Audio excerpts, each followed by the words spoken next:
Class 3. അസ്സലാമു അലൈക്കും വറഹ്മത്തുള്ളാഹി വബറകാതുഹു.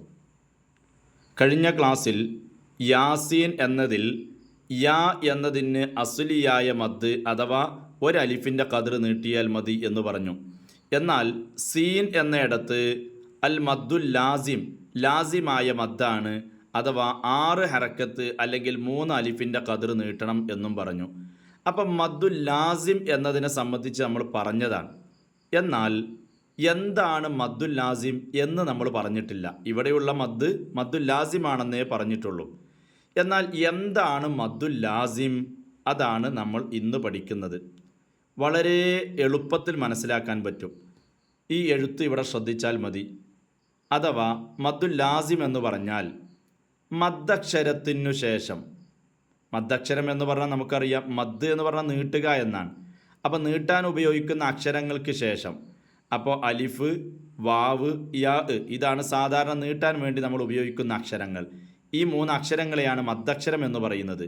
അപ്പോൾ ഈ പറയപ്പെട്ട അക്ഷരങ്ങൾക്ക് ശേഷം, മദ്ദക്ഷരത്തിന് ശേഷം അതേ കലിമത്തിൽ സ്ഥിരമായ സുക്കൂൻ വന്നാലുള്ള മദ്ദിന് അൽ മദ്ദുൽ ലാസിം എന്ന് പറയുന്നു. വളരെ എളുപ്പമുള്ള കാര്യമാണ്, കൂടുതലൊന്നും ആലോചിച്ച് ടെൻഷൻ ആവേണ്ട ആവശ്യമില്ല. അപ്പോൾ മദ്ദക്ഷരത്തിന് ശേഷം അലിഫ്, വാവ്, യാ, ഈ പറയപ്പെട്ട ഏതെങ്കിലും ഒരു അക്ഷരത്തിന് ശേഷം അതേ കലിമത്തിൽ സ്ഥിരമായ സുക്കൂൻ വരണം. സ്ഥിരമായ സുക്കൂനുണ്ട്, താൽക്കാലികമായ സുക്കൂനുണ്ട്. ഇത് നമ്മൾ ഒറ്റ വാക്കിൽ മനസ്സിലാക്കാൻ വേണ്ടിയാണ് ഇങ്ങനെ. നമ്മൾ ഇത്ര മനസ്സിലാക്കിയാൽ മതി. സ്ഥിരമായ സുക്കൂൻ വന്നാൽ ആ മദ്ദിന് മദ്ദുൽ ലാസിം എന്ന് പറയുന്നു. അപ്പോൾ ഉദാഹരണം നമുക്ക് നോക്കാം. ഇവിടെ യാസീൻ എന്നത് തന്നെയാണ് ആദ്യം ഞാൻ എഴുതിയ ഉദാഹരണം. യാസീൻ എന്ന് പറയുമ്പോൾ ഇവിടെ നമുക്കറിയാം ഇത് ഖുർആനിൽ ഇങ്ങനെയാണ് എഴുതിയിട്ടുള്ളത്. എന്നാൽ ഇതിനെ ശരിയായ രൂപത്തിൽ പിരിച്ചെഴുതുകയാണെങ്കിൽ ഇവിടെ 2 അക്ഷരങ്ങളാണ്. പക്ഷേ നമ്മൾ യാ സീന് എന്നല്ലല്ലോ പറയുക, പിന്നെയോ യാസീൻ എന്നാണ് നമ്മൾ പറയുക. എന്നാൽ ഇതിനെ പിരിച്ചെഴുതിയ രൂപമാണ് ഇങ്ങനെ, അല്ലേ? യാ എന്ന് പറയുമ്പോൾ നീട്ടാനുണ്ട്, അപ്പോൾ യാവും അലിഫും കൊടുത്ത് യാ നീട്ടാൻ കൊടുത്തു. പിന്നെ സീൻ ഇങ്ങനെയാണുള്ളത്. അപ്പോൾ ഇതിനെ പിരിച്ചെഴുതിയാൽ ഇങ്ങനെയാണ് ഉണ്ടാവുക. ചുരുക്കി പറഞ്ഞാൽ ഇവിടെ എന്താണ് സംഭവിച്ചത് നമുക്ക് നോക്കാം. യാ എന്നതിന് നമ്മൾ അസ്ലിയായ മദ് എന്ന് പറഞ്ഞു, സാധാരണ കൊടുക്കുന്ന ഒരു അലിഫ്, അല്ലേ? ഇതിനാണ് നമ്മൾ മദ്ദുൽ അസ്ലി എന്നും ഒരു അലിഫിൻ്റെ ഖദർ നീട്ടിയാൽ മതി എന്നും പറഞ്ഞു. എന്നാൽ സീൻ എന്ന് പറഞ്ഞപ്പോൾ ഇവിടെ ശ്രദ്ധിക്കാം.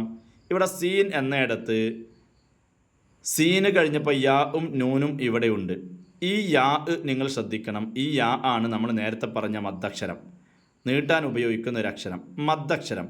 ഈ മദ്ദക്ഷരത്തിന് ശേഷം സ്ഥിരമായ സുക്കൂൻ വന്നു. നൂനല്ല, സുക്കൂൻ. സുക്കൂൻ എന്ന് പറഞ്ഞാൽ അവസാനം സുക്കൂൻ. ഈ സുക്കൂൻ നിങ്ങൾക്ക് കണ്ടാൽ മനസ്സിലാക്കാൻ പറ്റും. അപ്പോൾ യാഇന് ശേഷം സുക്കൂന് വന്നു.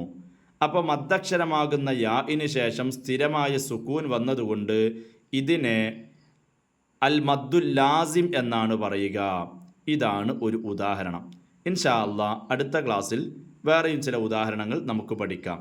അസ്സലാമു അലൈക്കും വറഹ്മത്തുള്ളാഹി വബറകാതുഹു.